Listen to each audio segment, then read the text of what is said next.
Hey, this is Bill Mulvahill here with Trailhead Planners and a special edition of Coffee Sweaters and Finance.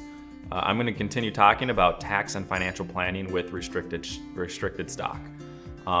Let's use the example of someone who builds up a concentrated position in their employer stock and they haven't been diversifying and they haven't been selling. What should you do to try to reduce your position and diversify in a tax efficient way? There's an important tax concept that everyone should know and use to their advantage.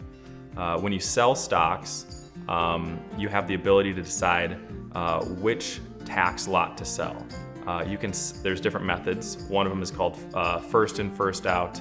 Another one is called the average cost method. What I'm going to talk about today is the specific identification method.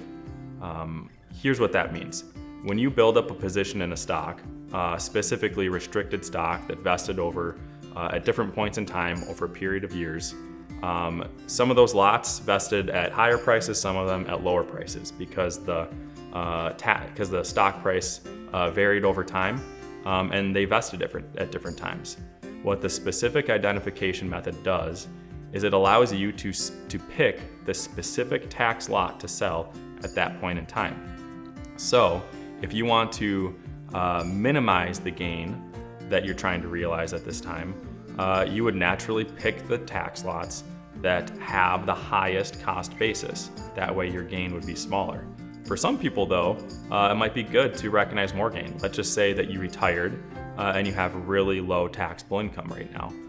You might use the lower cost basis shares to realize more gain so that later down the road when you have a higher tax year, you can sell the higher cost basis shares.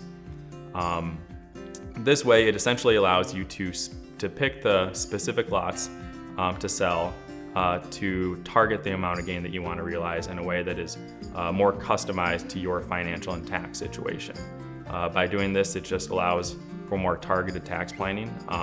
Sometimes there's no way to avoid recognizing a large gain. It just is what it is.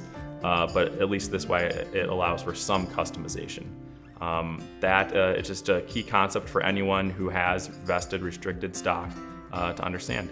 I'll be back later with more financial and tax planning concepts for restricted shares. That's it for now. Thanks a lot.